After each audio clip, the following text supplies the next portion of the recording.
Hi everyone, here we've got Xiaomi Redmi 9A and let me show you how to speed up your device. So all you have to do is simply select the security and click on the cleaner.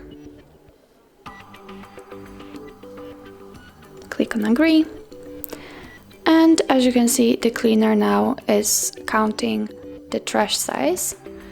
So after the whole process, simply click on cleanup and your device just finished the cleaning, and thanks to this your Xiaomi will be a little bit faster. So that's all. This is how you clean your Xiaomi Redmi 9A, and if you find this video was helpful, please hit the subscribe button and leave the thumbs up.